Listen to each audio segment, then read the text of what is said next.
मसीह मुस्लिम साहब मुख्तसर जी, आप ये फरमा रहे थे कि मैं आपको नहीं ले रहा हूं, तो ऐसी बात नहीं है। तो मेरे पास कोई किसी को ब्लॉक करने का मसीह मुस्लिम साहब, अगर स्टूडियो फुल है तो आप नहीं आ सकते, नहीं है फुल तो आप आ सकते हैं। फाइनली आप आ ही गए, तो ये इतनी ज्यादा बदगुमानी न किया करें हमसे। सॉरी अगर कोई ऐसी मिसअंडरस्टैंडिंग है, लेकिन आपकी बातें तो बड़ी इंटरेस्टिंग होती हैं। एंड आपने जो आज हिजाब का सब्जेक्ट रखा हुआ है जी, उसके जरा बेनिफिट्स तो बता दीजिए। किस एतबार से बेनिफिट? मतलब सोसाइटी के लिए या औरतों के लिए या मर्दों के लिए, जो भी। अगर बेनिफिट्स नहीं है तो वो नहीं होना चाहिए आपके नजदीक? नहीं, मैं ऐसी बेनिफिट्स पूछना चाहता हूं ताकि मैं अपनी वाइफ को कन्विंस कर सकूं। नहीं, आप अपनी वाइफ को कन्विंस ना करें। अगर आपकी वाइफ जो है वो कुरान और हदीस पर ईमान रखती हैं तो उनकी कन्विंस होने के लिए इतना काफी है। चूंकि आप पहले बीच में बिल्कुल आवाज नहीं आ रही थी, आप स्टिल हो गए थे। अच्छा, अब आप सुन पा रहे हैं मुझको? जी जी जी। तो मेरे कहने का मकसद ये है कि हमारे लिए सबसे बड़ा बेनिफिट ये है कि कुरान में अगर कोई चीज आ गई और हम उस पर अमल करेंगे तो अल्लाह ताला हमारे उस अमल पर हमको सवाब देगा, हम जन्नत के मुस्तहिक होंगे। इससे बड़ा बेनिफिट कोई है ही नहीं। तो सब चक्कर जन्नत का है क्या? सब चक्कर खुदा के अहकाम पर अमल करने का। बिल्कुल, इससे खुदा के अहकाम पर अमल करने का और आखिरत में कामयाब होने के अलावा कोई दूसरा चक्कर है ही नहीं। अच्छा, तो मैंने ये मसीह भाई, मेरा क्वेश्चन आपसे, एक मिनट, ये न्यूडिटी के क्या फायदे हैं, जरा मुझे बताएंगे? ओहो, न्यूडिटी पे किधर पहुंच गए यार? किस एक्सट्रीम पे पहुंच गए तुम? कुछ है कोई अक्ल तुम्हें? नहीं, एक मिनट मसीह साहब, एक मिनट, आप मुझसे बात करेंगे तो मैं आपको सिखाऊंगा। कहाँ न्यूडिटी को ले आए हो यार? न्यूडिटी पे बात हो रही है। Are you crazy? Bro, I teach you अकल right now. ये गलत रवैया, ये गलत तरीका है मसीह साहब, ये गलत तरीका है। आप प्लीज माइंड योर लैंग्वेज। आप यानी ठीक है, अगर उन्होंने एक सवाल किया तो आपका आउटरेज नहीं होना चाहिए और फिर आप क्रेजी का लफ्ज और ये तरीका गलत है। यानी आई थिंक एक सिविलाइज्ड मैनर में गुफ्तगू होनी चाहिए। हम तो आपसे ये एक्सपेक्ट करते हैं। सॉरी यार, तो मैंने क्वेश्चन क्यों किया है, पहले मैं क्वेश्चन बता दूं आपको। देखिए, ये सारा जो चक्कर है, जो ट्रेडिशनल कोई भी अगर कल्चर है, उसको डिनाई करने का मतलब ये है कि हम प्रोग्रेसिव हैं। अभी जो लास्ट जो हद दिखाई दे रही है वो न्यूडिटी दिखाई दे रही है, जहां इसकी मंजिल दिखाई दे रही है मुझे, जहां ये जाना चाहते हैं, जहां सबको ले जाना चाहते हैं। अब मैं पूछना चाहता हूं कि प्रोग्रेस होते होते, क्योंकि आज जहां आप है ना, आपसे 10 साल बाद लोग आपको बोलेंगे आप प्रोग्रेसिव नहीं थे, वो कुछ और निकाल के लाएंगे। ये कहाँ जा रहा है न्यूडिटी के ऊपर? अब मैं पूछना चाहता हूँ कि इसका क्या फिर फायदा है? टोटली इलॉजिकल जो आपका अप्रोच जो आप कह रहे हो ना, दिस इज टोटली इलॉजिकल। आदमी जो है वो समझदार आदमी है, कोई बेवकूफ आदमी तो नहीं है। अगर आप कोई बात नहीं, चले कोई नहीं, आप चले, अगर आप उसको इलॉजिकल कह रहे हैं तो आप के सामने क्या लॉजिक होनी चाहिए? यानी आप हिजाब को नहीं मानते और आपके नजदीक किसी भी कुरान और हदीस पर अमल करने का कोई दुनियावी फायदा होना चाहिए, राइट? तो फिर फायदा है, वरना फिर वो हुक्म बेकार है। ये मतलब हुआ ना आपका? नहीं, देखिए बात सुनिए, किसी चीज की भी सेंस होनी चाहिए। जो भी है कुरान के जितने भी हुक्म है उनमें कोई सेंस है, उनमें कोई हकीकत है। अगर वो हकीकत नहीं है उनमें तो फिर उनका आना would not be there to start with। हमने अब ये है हिजाब, आपने मुझसे ये पूछा कि चलिए मैं समझ गया हूं आपकी बात। मैंने सबसे पहली बात जो बताई अभी तो मैं उसी पर कायम हूं कि मुसलमान का सबसे बड़ा फायदा यह है कि वो कुरान के हुक्म पर अमल करके अल्लाह ताला की रजामंदी हासिल करना चाहता है। यह सबसे बड़ा फायदा है, उससे ऊपर कोई फायदा नहीं। रही बात हिजाब की, तो हिजाब का जो फायदा खुद कुरान ने फायदा नहीं बल्कि उसका जो मकसद है वो बयान किया है, वो ये है कि ये रिलीजियस आइडेंटिटी है। आप देख लीजिए, आई डोंट नो कि आप रहते कहाँ हैं, लेकिन जहां भी रहते होंगे, जिस मुल्क में भी रहते होंगे, मतलब आप वेस्टर्न कंट्रीज में रहते हैं, तो आप जैसे ही किसी हिजाबी औरत को देखते समझ जाते हैं कि मुसलमान है, उसकी रिलीजियस आइडेंटिटी है।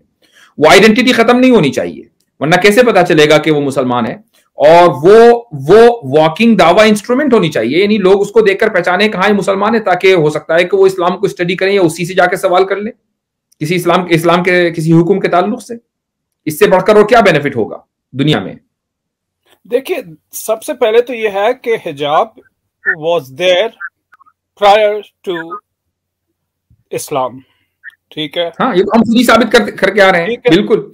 और वो क्यों थी? क्योंकि पेगन अरब्स का जो माइंडसेट था ना, वो ऐसा था कि किसी औरत को वो देख लेते थे बगैर हिजाब के तो उसके पीछे पड़ जाते थे, यहां तक कि उस कोशिश होती थी कि उसको अगवा कर लिया जाए, राइट।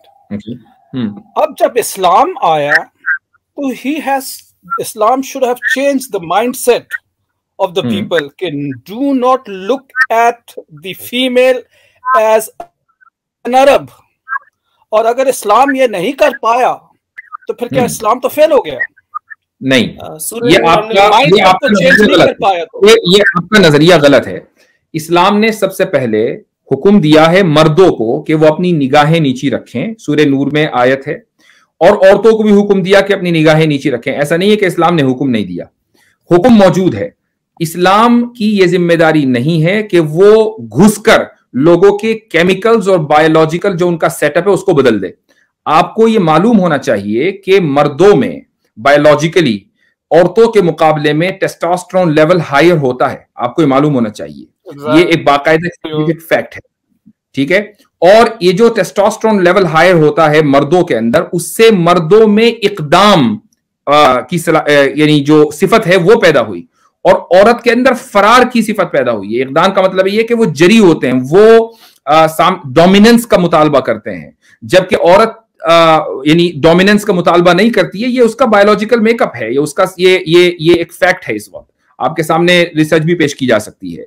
तो इस्लाम ये तो हुक्म देगा कि भाई तुम निगाहें नीची रखो, ये हुक्म देगा औरतों को कि तुम पर्दा करो, लेकिन वो बायोलॉजिकली बदलने के लिए नहीं आया है, लोगों की फितरत बदलने के लिए नहीं आया है। और अगर किसी मुआशरे में मान लीजिए जो पेगन्स थे वो औरतों को देखकर इस तरह की हरकत किया करते थे, तो आप क्या समझते हैं कि वो मुआशरा हमेशा के लिए खत्म हो गया? वो मुआशरा कभी वापस नहीं आ सकता? क्या दुनिया में इस तरह के वाकयात और जगह नहीं होते हैं? बिल्कुल होते हैं, और बिल्कुल होते हैं ना। और जिन मुआशरों के अंदर मैं आपको एक चीज और बता दूं कि अगर एक औरत है जो बुर्के में है या पर्दे में है, तो ऑटोमेटिकली जो दूसरे लोग हैं, चाहे वो उसके मजहब को न भी मानने वाले हों, उसकी इज्जत करते हैं, उसका एहतराम करते हैं कि भाई ये बुर्के वाली है, पर्देदार खातून है, चलो अब ट्रेन में जा रहे हैं तो उनको जगह मिल जाएगी, बस में जा रहे हैं लोग खड़े हो जाएंगे। ये इज्जत और एहतराम है। ये दरअसल वो आइडेंटिटी है, रिलीजियस आइडेंटिटी, जो इस्लाम ने औरतों को दी है। तो ऐसा नहीं है कि जो पेगन्स का जो कल्चर था बस वो हमेशा के लिए खत्म हो गया, अब दोबारा नहीं होगा। देखिए, जो है ना मॉडेस्टी, वो तो अपनी जगह होनी चाहिए। ये थोड़ी है कि जैसे उन्होंने एकदम से पहुंच गए न्यूडिटी पे। I mean who is asking families, कौन चाहेगा कि कोई न्यूड फिर रहा हो? अच्छा नहीं,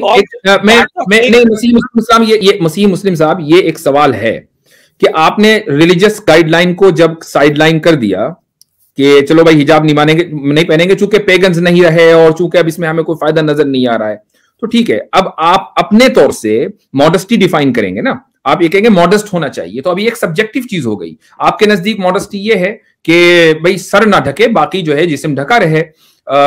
लेकिन एक वेस्टर्न जो औरत है उसके नजदीक मॉडेस्टी ये नहीं है। मॉडेस्टी उसके नजदीक है कि अगर उसकी टांगे आधी नहीं पूरी भी अगर दिख रही हैं तो फिर भी वो मॉडेस्ट है। तो मॉडेस्टी तो फिर सब्जेक्टिव चीज होगी, आपने रिलीजन को साइडलाइन कर दिया तो फिर कैसे डिफाइन करेंगे उसको? नहीं, देखिए, बेसिकली दिस हिजाब is basically a pagan culture, ठीक है। कोई ऐसी चीज नहीं है कि this is something pagan culture नहीं है, हिजाब यूनिवर्सल कल्चर है, पेगन कल्चर नहीं है, यूनिवर्सल कल्चर है। चलो यूं कह लो, आई वुड एग्री कि इट्स अ यूनिवर्सल कल्चर, ठीक है। लेकिन देखें, एज फार एज आदमी जो है, I tell you, I know people और आई हैव सीन इट, वो लोग, खातून ने पूरा हिजाब पहना हुआ है, उसके पैरों को, नंगे पैरों को देख के उनको शहवत हो जाती है। आप क्या बात कर रहे हो? ठीक है, so what does that mean? That means कि इंसान तो ट्रिगर ऑन किसी, अब आप ये बताइए, टाइट बुरखे पहनना जरूरी है? टाइट बुरखा में लड़कियां कितनी स्मार्ट लगती हैं, ठीक है। अब आप कहो कि लड़कियों को टाइट बुरखे नहीं पहनने चाहिए, ऑब्वियसली बात है, बिल्कुल। यानी मेरी तो ट्वीट मौजूद है कि आजकल ऐसे बुरके आ गए हैं कि जिनको खुद बुरके की जरूरत है, या ऐसे हिजाब आ गए हैं जिनको हिजाब की जरूरत है। यानी मॉडेस्टी की डेफिनेशन क्या है, बात उस पर हो रही है कि जब आपने रिलीजियस साइडलाइन को हटा दिया, देखिए टाइट बुर्के पहनने चाहिए नहीं चाहिए, ये सारे के सारे रिलीजियस गाइडलाइंस में मौजूद है कि नहीं पहनने चाहिए। हम रिलीजन को भी फिलहाल अलग रख दें, हम आपकी मॉडेस्टी पर आ जाते हैं। तो मॉडेस्टी की डेफिनेशन क्या है आपके नजदीक? मॉडेस्टी की डेफिनेशन ये है कि इंसान को आप इस तरह ना कर दें कि वो जैसे एक बच्चा है, उससे आप किसी कोई चीज दूर रखे ना, तो वो जैसे उसको वो नजर आती है वो भागता है उसकी तरफ, राइट? ये मॉडेस्टी की डेफिनेशन है? नहीं, मैं मॉडेस्टी की आपसे बात कर रहा हूँ। माइंड जो है ना, आपने माइंड सेट चेंज करना है लोगों का, ठीक है? माइंड सेट के मैं आपसे चेंज करेंगे तो मॉडेस्टी चेंज हम रिलीजियस गाइडलाइंस को नहीं मानते, लेकिन औरतों को मॉडेस्ट होना चाहिए, राइट? तो मॉडेस्टी मैं वही पूछ रहा हूं कि कैसे मॉडेस्ट होना चाहिए, मुझे वो बताइए। देखिए, मॉडेस्ट जैसे है वेयर, अब जैसे salwar kameez has been considered as one of the best dresses, ये बड़े पैनल ने कहा है, ठीक है, क्योंकि उसमें एक मॉडेस्टी आती है, ओके, ठीक है। अब वो मुझे और आपको लग रहा है ना, क्योंकि हम इस कल्चर से आते हैं, तो हमने देखा भाई हमारे कल्चर में शलवार कमीज जो औरतें पहनती हैं मॉडेस्ट दिखती हैं, ओके फाइन। लेकिन वेस्टर्न कल्चर्स में आप चले जाइए तो उनको तो शलवार कमीज की नशीन पता ना काफ कमीज का काफ, तो वो तो स्कर्ट पहनने वाले लोग हैं, स्कर्ट भी आधी, उनके नजदीक वही मॉडेस्टी है। तो अब हम उनको क्या कहेंगे कि वो मॉडेस्ट औरतें नहीं है? तो है मॉडेस्ट। देखिए, नहीं, बात यह है कि अभी यह है कि आपने जो डिफाइन किया मॉडेस्टी को, क्या दुनिया उसको ही पकड़ के रखे क्या? मैं नहीं कह रहा हूं, मैं तो आपकी डेफिनेशन पूछ रहा हूं। हमने रिलीजन को निकाल दिया, ठीक है, रिलीजन को हमने थोड़ी देर के लिए निकाल दिया कि हम रिलीजन को नहीं मानते। अब हम let's agree on a definition of modesty, कि कोई मॉडेस्टी की एक ऐसी एग्रीड अपॉन डेफिनेशन होनी चाहिए जो ईस्ट और वेस्ट दोनों के लिए काबिल कबूल हो। अब मुझे वो बता दीजिए क्या है। देखिए, something that does not provoke, simple as that, right? अब उसको ये थोड़ी है कि बिल्कुल ही आप शटलकॉक बन जाएं। अब मसलन एक औरत जो है वो शलवार कमीज पहनकर या साड़ी पहनकर, साड़ी जो है वो हिंदू कल्चर में मॉडेस्टी की दलील है, ठीक है, वो अगर किसी वेस्टर्न सड़क कंट्री में सड़क पर निकल जाए तो हो सकता है कि कुछ लोग उसके इस ब्यूटीफुल ड्रेस को देखकर प्रोवोक हो जाएं, और एक औरत जो कि स्कर्ट में जा रही है उसको देखकर प्रोवोक ना हो चुका। ऐसी औरतों को तो दिन रात देखते हैं। तो अब आप ये कहेंगे कि नहीं, अब जो साड़ी है ये तो बिल्कुल गड़बड़ हो गई, इससे तो लोग प्रोवोक हो रहे हैं, आप वो साड़ी उतरवा देंगे फिर? अच्छा, तो फिर आप क्या कहेंगे? आप क्या फिर कहेंगे नहीं, let's go back to the total हिजाब, क्योंकि उससे भी I would say let's go back to the human nature. जो ह्यूमन नेचर है, जो औरतों का नेचर है, कि जिसको लिबरलिज्म ने डिस्ट्रॉय कर दिया है। और आप लोग आई डोंट अंडरस्टैंड कि आप लोग लिबरलिज्म के इस आइडिया को कितने इजीली जो है वो उसके सामने सरेंडर कर जाते हैं। हम अपनी जो फितरत है, जो नेचर है जो औरतों का, हम उसकी तरफ जाना चाहेंगे। इट डजंट मैटर कि आप इस्लाम के थ्रू जाएं, कि हिंदुइज्म के थ्रू जाएं, क्रिश्चियनिटी के थ्रू जाएं, लेकिन let's go back to human nature. देखिए, ह्यूमन नेचर की बात कर रहे हो और आपने कहा औरतों का नेचर, राइट? अब आप जब हिजाब की बात हो रही है तो इसकी मुराद औरतों का ही नेचर है, ठीक है। अब औरतों का नेचर जो है वो मर्दों के नेचर से फर्क है, राइट? आपने खुद ही एक अभी मिसाल दी। अब औरतें जो जिस टाइप का हिजाब आप कह रहे हो पहनना चाहिए, उसका जो है सवाब तो औरतों को जाना चाहिए, क्योंकि दे आर कीपिंग द मर्द from approaching them, which is a good thing. कोई ऐसी चीज नहीं होनी चाहिए जो ऑफेंसिव हो, जो इनवाइटिंग हो। ऐसी मतलब you don't have to say कि भी हिजाब भी उसको पहनना चाहिए, उसका फेस कवर होना चाहिए, आंखें नीचे का मतलब ये नहीं है कि she has to keep herself from getting involved. ठीक, अगर आप पैरामीटर्स मसीह भाई एक मिनट, आपने शायद स्टडी नहीं किया। आप एक काम कीजिए, मैं आपको एक सलाह देता हूँ। सूरह नूर की पहली आयत से लेकर आप 31 तक पूरा पैसेज पढ़िए, और आप वो बैठ के लिखिए कि उसमें क्या क्या अहकामात हैं और वो सोसाइटी के लिए क्या क्या काम कर रहे हैं। मेरे ख्याल से आपकी कोई स्टडी नहीं है, आप सिर्फ आके जो है अपने लिबरलिज्म को आप प्रोपेगेट कर रहे हो। मैं इसको खत्म कर देता हूँ। ये God knows the nature of human being, that's why God knows better. Progressive पे जाएंगे तो आप न्यूडिटी पे चले जाएंगे। दुनिया में ऐसी कम्युनिटीज हैं जो पूरा न्यूड रहती हैं, आप उनको क्या समझाएंगे? उनको वो तो अपनी जगह मॉडेस्ट है, आपके हिसाब से नहीं है। मैं बात सुनिए, यही मैं एक दूसरे से कह रहा हूं कि जब आपने रिलीजन को साइडलाइन कर दिया, यानी आप खुदा की गाइडलाइंस को नहीं मानते, तो अब आपको अपनी डेफिनेशन मॉडेस्टी की बनानी पड़ेगी, और आप ऐसी डेफिनेशन नहीं बना सकते हैं कि जिस पर सारी दुनिया एग्री करे। ये जो प्रोवोक वाली बात की है ना, इस पर भी एग्री नहीं कर सकते, क्योंकि जो मियामी की बीच पर जो बरहना औरतें टहल रही है ना, वो अपने एतबार से बिल्कुल मॉडेस्ट है। नहीं, बात सुनिए, बात यह है कि आपने कई बातें की हैं। अब जो चीजें मिडिल ईस्ट में होती हैं बुरखों में औरतों के साथ, वो जो हो रही है वो गलत हो रही है, उसको जस्टिफाई नहीं किया जा सकता, उसको छोड़िए कि वो होती है, जो हो रही है वो गलत हो रही है, तो आप ये जस्टिफाई कर सकते हैं कि वो बुरखे पहन के ये चीजें बच जाती हैं इन चीजों से? नहीं, वो उस चीज का शिकार फिर होती हैं, और वो वेस्ट भी होती हैं। ठीक है, देखिए ये बात सुनिए, मेरे कहने का मकसद ये है कि जुर्म जहां होगा या गुनाह, वो तो अगर जिसको करना है वो करेगा, लेकिन एक चीज होती है कि जुर्म की जो या गुनाह की जो रेशियो है, हम उसको ग्राफ को उसका कम कर दें। क्या आप ये समझते हैं कि सऊदी अरब में, मसलन सऊदी अरब की मिसाल इसलिए दे रहा हूं कि सब लोगों के जहन में वही आती है बुर्के के हवाले से, आप वहां पर जो गुनाह का मतलब है मर्द और औरत के दरमियान आउट ऑफ मैरिज कंज्यूमेशन, ये, और मसलन इंग्लैंड में जो ये गुनाह है, क्या आप समझते हैं कि सऊदी अरब में ज्यादा है इंग्लैंड के मुकाबले में? नहीं, वैसे मैंने, जाहिर है उधर ज्यादा फ्रीडम है, तो ऑफ कोर्स उधर ज्यादा होगा। बस ठीक है, तो कोशिश ये होती है कि उसको ज्यादा से ज्यादा कंटेन किया जाए, ज्यादा से ज्यादा उसको कंट्रोल किया जाए। ऑब्वियस बात है कि वायलेटर्स जो हैं वो हर जगह होते हैं, वो कानून को वायलेट कर देते हैं, तो ये इसका मतलब ये नहीं होता कि अब वो कानून खराब हो गया, कानून को फौरन रिपील कर दो चूंकि इसका वायलेशन किया जा रहा है। लेकिन ये भी नहीं है कि उसको एक कानून बना दिया जाए कि इसके बगैर गुजारा नहीं है, जैसे it's a must for the female, क्योंकि फीमेल तो आप एक ही चीज रिपीट कर रहे हैं, मैं भी फिर वही चीज रिपीट करूंगा कि जब आपने इस कानून को खत्म कर दिया जो कि मजहबी कानून है, तो फिर आप या तो ये कहें कि भाई मॉडेस्टी कोई चीज नहीं है, ठीक है, अब वो जो भी जिसका मर्जी है वो पहने, लेकिन आप ये नहीं कहना चाहते। मैं जानता हूं कि आप भी प्रो मॉडेस्टी हैं, तो फिर आप मॉडेस्टी की वो डेफिनेशन कर दें जो सब काबिल कबूल हो, वो आपके पास है नहीं।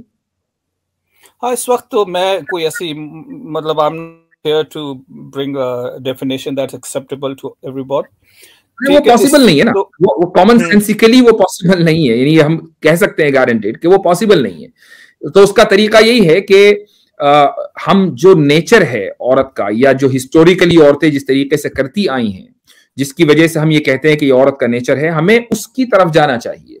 अब आप उसको हिजाब का नाम दे दें, या संस्कृत का कोई लफ्ज बोल दें, या अंग्रेजी में वेल बोल दें, whatever you want to call it, you can call it, वो एक डिफरेंट केस है। लेकिन ये आप नहीं कह सकते कि अब हमें जो है लिबरलिज्म के आइडिया को ऑफ मॉडेस्टी को जो है वो एक्सेप्ट कर लेना चाहिए।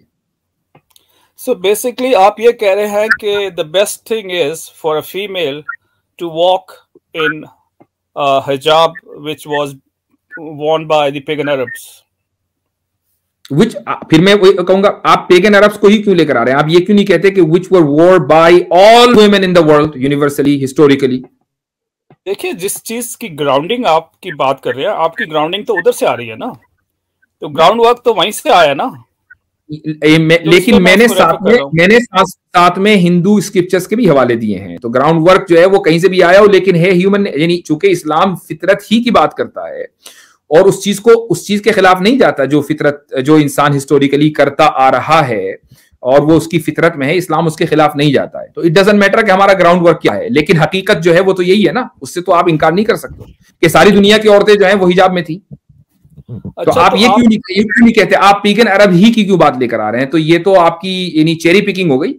नहीं, देखिए, क्योंकि वे देखना यह है कि कहां से आ रही है चीज, एक चीज जो है उसका क्या माहौल था, उसकी हिस्ट्री क्या थी, ठीक है। तो हमारे पास यानी सही मुस्लिम ने बाइबल का हवाला दिया, तो क्रिश्चियन में भी थी। एक साहब आए थे इंसान के नाम से, उन्होंने जो है रामायण का भी हवाला दे दिया, महाभारत का भी दे दिया, ऋग्वेद का भी दे दिया, तो हिंदुइज्म में भी थी। मैंने आपको स्टैटिस्टिक्स सुना दिए राजस्थान के जो हैं और हरियाणा के, बिहार के तमाम हिंदू औरतों के जो स्टैटिस्टिक्स हैं। तो इसका मतलब ये कि ये यूनिवर्सली सेलिब्रेटेड कल्चर है और आप इसको सिर्फ पेगन अरब से कर रहे हैं। मैं इसलिए आप मुझे पेगन अरब का रेफरेंस दे रहे हैं चूंकि मैं मुसलमान हूं, जबकि मैं ये कह रहा हूं कि एक universally acclaimed and celebrated culture है, तो आप उसको क्यों नहीं मानते? लेकिन ये देखिए, थी की बात कर रहे हैं आप, थी का मतलब है it was good for that time. अब तो परफेक्ट। तो इसका मतलब यह है कि अब हम चूंकि जमाने में आगे निकल गए हैं, तो अब हम बेहतर हैं, वो लोग बेहतर नहीं थे, राइट? नहीं, देखिए, the thing is we do not have law, the enforcement of law the way it is today. ठीक है, किसने कह दिया लॉ जो ये आपसे किसने कह दिया कि पहले लॉ एनफोर्समेंट नहीं था और आज है? आप हिस्ट्री स्टडी करें, कैसे था अरब में, किधर था लॉ पहले? यानी आप ये कहते हैं कि इंडिया में जो हुकूमतें रही हैं, चाहे वो राजे महाराजे रहे, उनमें लॉ नहीं था, राइट? और आप ये कह रहे हैं कि रोमन्स में जहां क्रिश्चियनिटी थी वहां लॉ नहीं था, ये आप कह रहे हैं? देखिए, लॉ की जो है ना, लॉ की इन्फोर्समेंट की मैं बात कर रहा हूं, राइट? लॉ था लेकिन लॉ इन्फोर्समेंट नहीं था। आप ये कह रहे हैं कि लॉ इन्फोर्समेंट नहीं था इन इलाकों में? जी जी जी। अब तो इसकी क्या दलील? जो मोसेस जो लेकर आए थे, एक मिनट, जो मोसेस जो शरीयत लेकर आए थे वो क्या था? अरे मसीही मुस्लिम साहब जो है, देखिए, आप एक बात पर नहीं रहे, आपने एक अपना जहन बनाया है, अब आप उस चीज को साबित करने के लिए इधर से उधर, उधर से उधर जा रहे हैं। I mean it is an absurd to say कि लॉ एंड ऑर्डर नहीं था पास्ट में, और चूंकि हम जमाने में आगे बढ़ गए हैं, लिहाजा अब हम मोरली बेहतर हो गए। इससे बड़ा डॉगमा और क्या हो सकता है? मसीह मुस्लिम साहब मुझे ये बता दीजिए, क्या इससे बड़ा कोई डॉगमा हो सकता है? Let me tell you this, अभी जो है, there used to be roads but there used not to be any traffic lights, ठीक है? अब traffic lights है। years back we did not have cameras, years back आप कंप्लेन एक नहीं कि आप सेल फोन उठाया और आपने फोन कर दिया, ठीक है? those things were not there। आप इस चीज को तस्लीम करें कि दुनिया जो है बहुत आगे बढ़ गई है। वी कैनॉट जस्ट इसका इनकार किसने किया है कि दुनिया आगे बढ़ गई है? इसका इनकार बेवकूफ और अंधा करेगा। बात यह है कि दुनिया के आगे बढ़ने का मतलब, दुनिया के आगे बढ़ने का मतलब अखलाकी एतबार से बेहतर होना नहीं है। ये पॉइंट है असल हमारा। दुनिया आगे बढ़ रही हो तो बढ़ी रही है, उसका इनकार कौन कर रहा है? हाँ, देखिए, अखलाकी तौर से बेहतर नहीं होना तो मजहब का क्या काम है कि इंसान को अखलाकी तौर से बेहतर करे। Is that right? आप नमाजें पढ़ते हैं, हम नमाजें पढ़ते हैं, जाते हैं, जो भी करते हैं, इसलिए कि अपने अखलाक को जरा ऊंचा कर सकें। नहीं तो नमाजें पढ़ने का क्या फायदा अगर आप अपने अखलाक को बेहतर नहीं कर सकते? ये थोड़ी है कि हिजाब भी बेहतर करेगा इंसान के अखलाक को। ठीक है, अगर सिर्फ इखलाक से ही बात बन जाएगी तो फिर लॉ की जरूरत नहीं है ना। अब मैं आपसे पूछना चाहता हूं कि नहीं, दैट्स फाइन, वो बात सही कह रहे हैं कि मकसद जो है वो नमाज पढ़ने का ये है कि अखलाक बेहतर हो। तो आप ये समझते हैं कि बस अब नमाज पढ़ ली तो अब अखलाक बेहतर हो गए, and that's all what we need. सही है ना? नहीं, ये नहीं मैं कह रहा that's all what we need, नहीं, ऐसी बात नहीं है। प्लीज, ऐसी नहीं है कि it's one of the factors. देखिए मसीह साहब, एक पॉइंट पर जमे रहिए। आप इधर कभी उधर कभी उधर हर जगह जा रहे हैं, और मैं भी आपको इतना ज्यादा फॉलो नहीं कर पा रहा हूं कि आप हर जगह, यू आर एवरीवेयर। हम ये कह रहे हैं, आपने इस बात का एतराफ किया कभी मॉडेस्टी की डेफिनेशन मेरे पास नहीं है, जब हमने रिलीजन को साइडलाइन कर दिया। दूसरा, आपने दावा किया कि भाई ये सब तो पुरानी बातें हैं, अब दुनिया बहुत आगे बढ़ चुकी है। गोया कि आपने दावा किया कि दुनिया चूंकि आगे बढ़ चुकी है, लिहाजा अब हम मॉरली बेहतर हो रहे हैं, जबकि ये डॉगमा है, और डॉगमा जो है वो बिल्कुल, यानी इसको ये रिजेक्ट किया जाना चाहिए। इसकी कोई दलील नहीं है कि जमाना जब आगे बढ़ेगा तो अखलाकी एतबार से दुनिया बेहतर होगी। तो आप कोई भी बात दलील के साथ, मेरे क्वेश्चन है कि सबसे बेहतरीन जो निजाम है वो ज़कात का निजाम है, टैक्स के हवाले से सबसे बेहतरीन। आप मुझे प्रोग्रेसिव कोई मॉडल लाके दिखाएं किसी भी देश का जो ज़कात के सिस्टम से compete कर सके, दिखाएं। नहीं, इस पे मेरी स्टडी नहीं है, इसलिए आई वोंट कमेंट। तो चल नहीं, मैं इस पर आपकी स्टडी है, हिजाब के मसले पर, क्योंकि आपकी स्टडी है, हम तो आपसे उसी पर, आप मुझसे सवाल करने आए, हमने आपसे कुछ क्वेश्चन किया, आपने हमसे कुछ क्वेश्चन किया। हम तो मतलब ये जो डिस्कशन है, मुझे उसमें लगा कि आई मीन आप you are not sticking to your own ground. देखिए, मैं तो ये कह रहा हूं कि basically we are not counting the girl, the ladies feeling. आपकी स्ट्रीम पे कोई खातून भी आती तो बहुत अच्छा होता कि उनकी क्या फीलिंग्स है। ओपन मैंने एक वो आई भी थी बेचारी, वो पता नहीं कहाँ भाग गई, वो कुछ गालियां दे रही थी कमेंट में, इसलिए मैंने ये लफ्ज इस्तेमाल किया, वरना मुझे अच्छा नहीं लगता है कि ये लफ्ज इस्तेमाल करूं। तो एनीवेज, अगर कोई खातून होती तो मतलब ये ओपन है, कोई भी आ सकता है, लेकिन बात ये नहीं है कि हम किसी की फीलिंग को ऑप्रेस कर रहे हैं। अगर फीलिंग के ऊपर लॉज, अगर फीलिंग की बुनियाद पर लॉ बने तो फिर दुनिया में कोई लॉ नहीं होना चाहिए। देखिए बात सुनिए, फीलिंग्स नहीं, फीलिंग्स तो रखनी पड़ती है आपको इन अकाउंट। आप ये बताइए, व्हाट इज द गारंटी कि एक खातून जो हिजाब पहनती है 24 hours when she goes out, वो she is of a far better character than a girl who is not wearing hijab? आप इस चीज की गारंटी दे सकते हैं? इंडिविजुअली किसी औरत के बारे में तो ऑब्वियसली हम गारंटी नहीं दे सकते, वो तो बिल्कुल ऑब्वियस है, लेकिन होलिस्टिकली आप एज अ होल अगर देखेंगे तो हिजाब पहनने वाली जो खवातीन हैं वो बिल्कुल ही अपने कैरेक्टर और अपनी मोरालिटी और अपने अखलाक में उन औरतों से कहीं बेहतर हैं, फार बेटर हैं, कि जो हिजाब नहीं पहनती। ये चीज वैसे it's a very good case study होनी चाहिए इस पे, एंड दे आर, क्योंकि मैं मिडिल ईस्ट में रह चुका हूं, I would love to do this case study. हाँ, ये मैं इस चीज पे आपने मिडिल ईस्ट में क्या है, आपने सिर्फ एक ही तबके को देखा है ना, वहां तो हिजाब चूंकि बाई लॉ है, तो जब बाहर निकलना है सऊदी अरब में तो हिजाब पहन के निकलना है। अब मान लीजिए 1000 औरतों से आप मिले, उनमें से आपको मसलन 50 औरतें बदअखलाक नजर आई, तो अब आप ये कहें कि यार हिजाब ने तो प्रोटेक्ट ही नहीं किया, लेकिन आपने 950 औरतों को इग्नोर करके 50 औरतों को केस बना दिया। लेकिन जब आप एक मिक्स मुआशरे में रहते हैं जहां हर तरह की औरतें होती हैं, वहां आप केस स्टडी करके देख लीजिए, आपको अंदाजा हो जाएगा। बिल्कुल, I mean this is a good case study, one should do a study on this. कि भी जो पाकिस्तान ले लो, let's take India, let's Middle में जब आप तो सऊदी अरेबिया की बात कर रहे हो, you have Dubai, you have Oman, you have Bahrain, उधर तो खुली इजाजत है कि यू कैन वेयर द हिजाब, you don't want to wear the हिजाब, ठीक है। अगर कोई स्टेट केस स्टडी करे, अच्छा मुस्लिम साहब जी, thank you for the time मुफ्ती साहब। हिजाब के अलावा मैं जरा आपसे एक बात करना चाहता था, वो थी कि ये जो है ब्लास्फेमी लॉ जो है, इसकी कुरान में कोई रूम है इसके लिए? इसको बैकअप करता है? ब्लास्फेमी लॉ के लिए कुरान में रूल, अभी कुछ दिन पहले ये बात आई थी, सही मुस्लिम साहब आपको याद है, मैंने शायद ये इशारा कहा था कि कुरान की इस आयत से साबित होता है, इस वक्त मेरे जहन से वो बात निकल रही है, लेकिन बहरहाल ये कि हदीस तो क्लियर है, कुरान में भी इसकी तरफ इशारा मिलता है, मेरे जहन से इस वक्त ये बात निकल रही है, आई एम सॉरी। क्योंकि मतलब जो है 1595 सीधी कहती है, सफिशिएंट एम आई, ये अल्लाह ताला फरमा रहे हैं, sufficient am I unto thee against those who scoff, कि मैं काफी हूं उन लोगों के लिए जो स्कॉफ करते हैं, जो मॉक करते हैं। तो मॉकिंग जो मॉकिंग के लिए जो सजाए मौत है, बिल्कुल अल्लाह ताला काफी है, और अल्लाह ताला ने अपने काफी होने को इस तरीके से साबित किया कि उसने अपने रसूल के जरिए यह कानून बनवा दिया कि अपोस्टेसी या जो इर्तिदाद का लॉ है, या जो लोग मॉकिंग करते हैं उनको यह सजा दी जाए। तो वो काफी कैसे हुआ फिर अल्लाह ताला? क्योंकि सारे हकाम तो अल्लाह की तरफ से आए हैं, इंसान ने कोई बनाया है। देखिए ये जितने भी हकाम अल्लाह की तरफ से आए।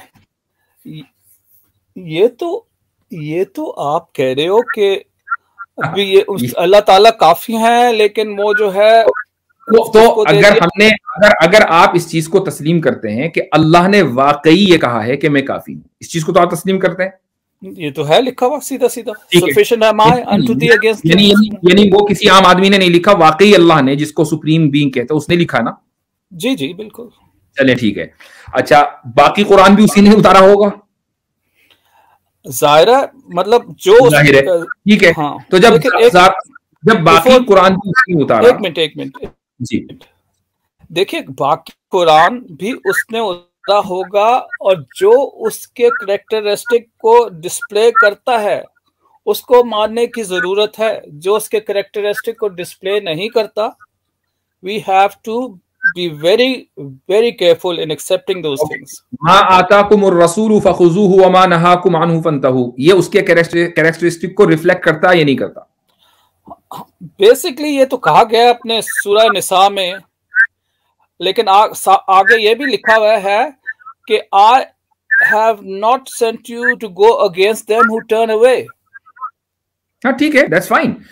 आपने एक रियासत, यानी अगर मान लें कोई आदमी इस्लाम कबूल नहीं कर रहा है, उसने इनकार दिया इस्लाम कबूल करने से, तो रसूल को ये इख्तियार नहीं दिया गया कि वो जबरदस्ती किसी को इस्लाम कबूल करवा दें, ठीक है। लेकिन रसूल ने यह जरूर कहा है कि एक रियासत की जो पॉलिसी है, जब वो ये है कि आप इस्लाम कबूल करने के बाद उसको डिनाउंस नहीं कर सकते, एक स्टेट पॉलिसी है, तो उस स्टेट पॉलिसी के खिलाफ जो आदमी जाएगा उसको सजा मिलेगी, ये रसूल ने कह दिया। और कुरान ये कह रहा है कि मा आताकुमुर रसूलु फखुज़ूहु वमा नहाकुम अन्हु फंतहू। तो आपका जो केस है वो ये है कि ये खुदाई जो कैरेक्टरिस्टिक है उसके मुताबिक अगर कोई आयत होगी मैं लूंगा या वरना नहीं लूंगा, तो ये जो आयत है ये खुदाई कैरेक्टरिस्टिक के मुताबिक है या नहीं है?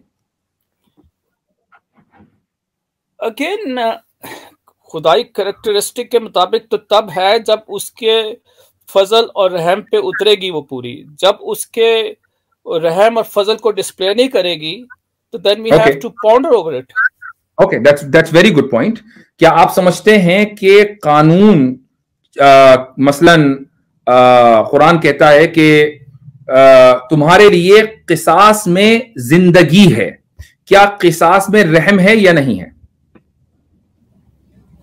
जी हाँ बिल्कुल है। अगर एक है ना, तो इसका मतलब ये हुआ कि किसास में भी मर्डर ही होता है बाय द वे, लेकिन वो स्टेट की जिम्मेदारी पर होता है, उसमें भी रहम होता है उसके लिए कि जिसका कत्ल हो चुका है, ठीक है। इसका मतलब ये हुआ कि हर कत्ल जो है ये जरूरी नहीं है कि वो मर्सी के खिलाफ हो। बास कत्ल ऐसे भी होते हैं जो ऐन मर्सी के मुताबिक होते हैं और उसमें अपोस्टेसी लॉ भी आता है, ठीक है। लेकिन ये फिर स्टेट का काम है ना, ये तो इंडिविजुअल्स का काम नहीं हुआ ना।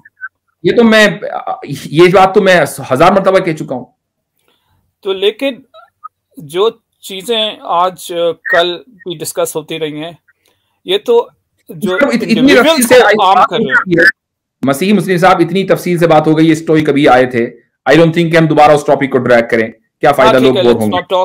लेकिन ये तो है कि sufficient am I against those who scoff. आपने उसको एक दूसरी तस्वीर दे दी, मतलब अल्लाह ताला को सफिशिएंट कह मान के भी आपने कहा नहीं, he is not sufficient because then नहीं, ये आप अपने अल्फाज मेरे मुंह में डाल रहे हैं कि मैं कह रहा हूं कि ही इज नॉट सफिशिएंट। जब अल्लाह कहता है कि मैं सफिशिएंट हूं, यानी अल्लाह खुद तो नहीं आ रहा है ना कहीं, उसके अहकाम सफिशिएंट हैं। जो अहकाम उसने खुद कुरान में नाजिल किए, अपने रसूल को कहा है कि तुम ये अहकाम इंट्रोड्यूस कराओ। अच्छा, मतलब अब ये जाहिर है ईमानियात की बात है, अब इसमें तो देखना पड़ेगा। ईमानियात की बात नहीं है, ये अक़लियात की बात है। चूंकि अल्लाह जब ये कहता है कि मैं सफिशिएंट हूं, तो उसके सफिशिएंट होने का क्या मतलब है? वो खुद कुछ करे आपकी जिंदगी में आकर, यानी अगर मान लो किसी की गर्दन ही उतारनी तो खुद आके गर्दन उतारे, ये सफिशिएंट होने का मतलब है? खुदा तो मौत किसी को देना चाहे तो दे सकता है, इसमें कोई ऐसी बात नहीं है। एग्जैक्टली, वो तो मौत तो हर एक को देगा, किसी को नहीं, हर एक को देगा मौत।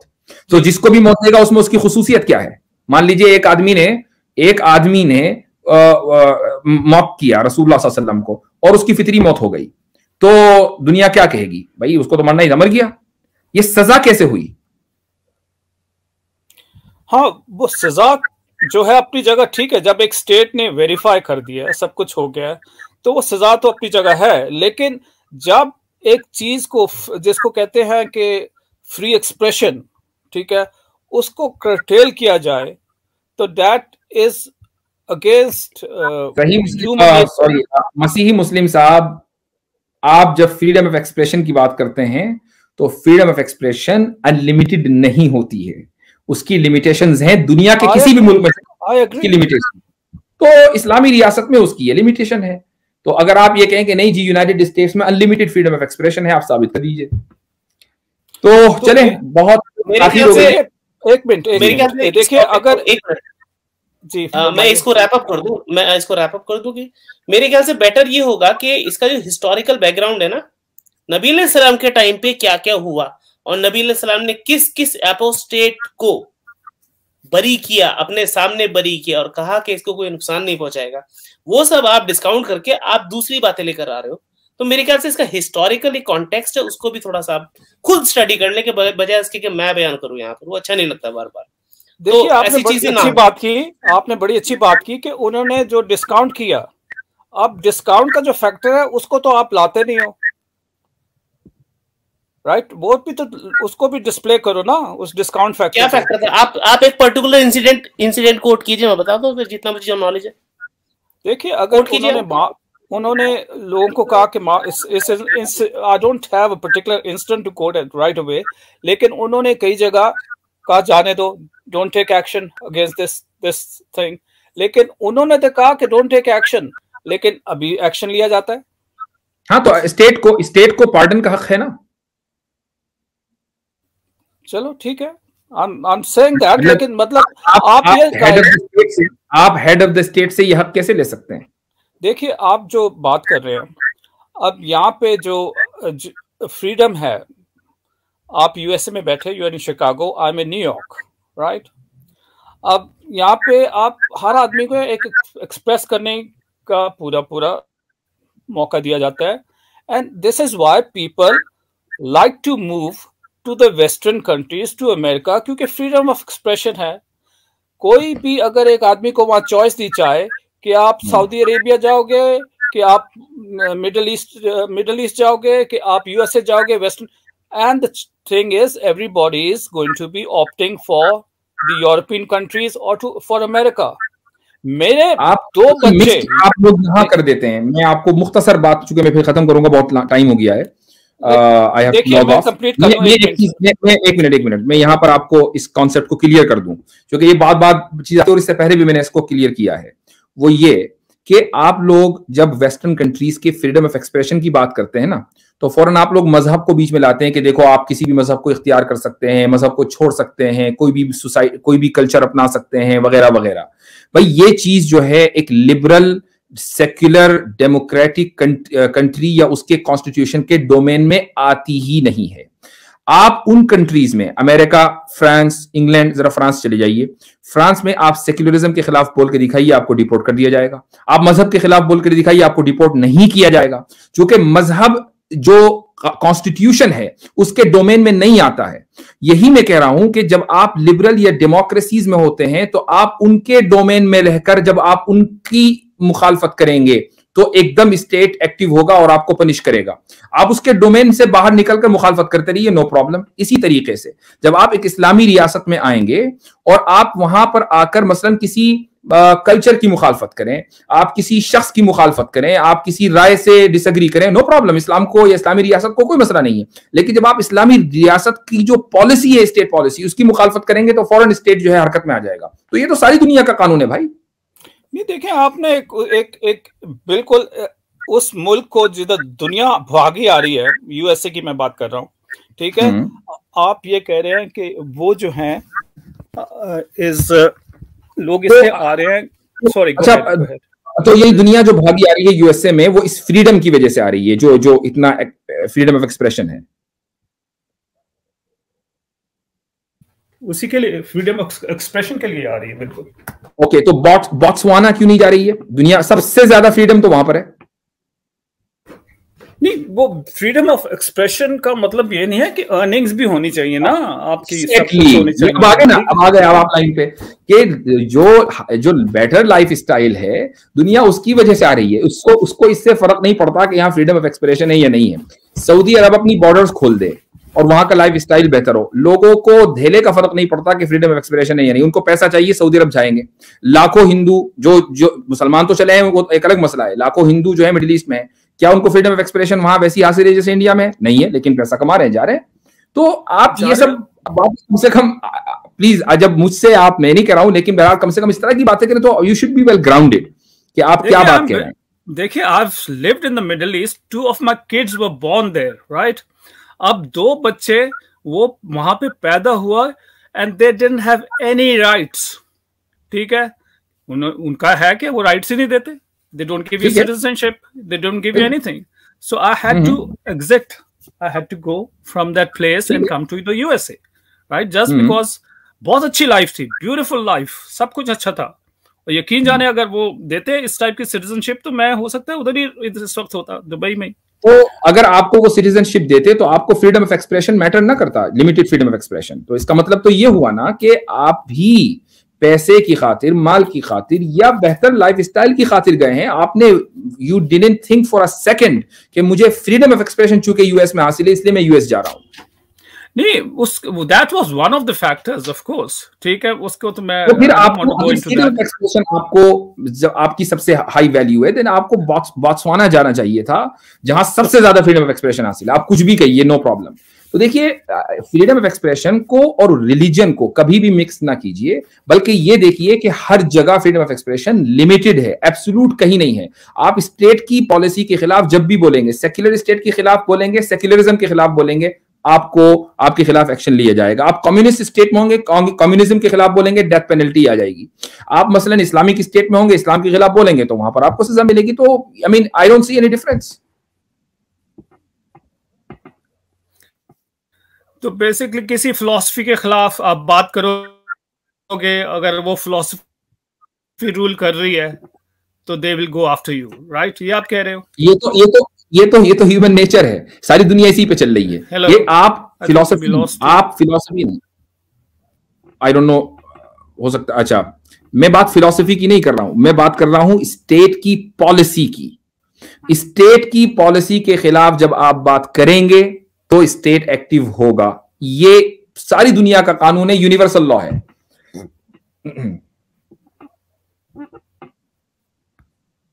ठीक है,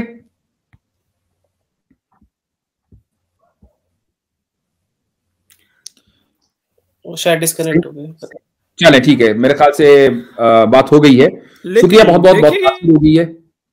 और मसीह मुस्लिम साहब, मैं अब इजाजत चाहूंगा, बहुत देर हो गई है, मैं भी थक गया हूं बोलते बोलते। तो इंशाल्लाह नेक्स्ट स्ट्रीम में आप आइएगा, और ये मत समझिएगा कि आपको कोई खुदा न खास्ता स्पेशली ब्लॉक किया गया है। I am here to engage with everybody, और खुसूसन वो लोग जो एक खास बैकग्राउंड से आते हैं, मैं उनसे, मुझे बात करते हुए अच्छा लगता है। तो ये मत समझिएगा कि मैं किसी एक को, मतलब अभी कमेंट में मैं पढ़ रहा था, अरे फला को लोग से डर गए। भाई, हम लोगों ने लिंक आम किया हुआ है, आपको मौका मिले तो आ जाइए। ठीक है, चलें, बहुत बहुत शुक्रिया, जज़ाकुमुल्लाह खैरन। अस्सलाम वालेकुम व रहमतुल्लाहि व बरकातुहू।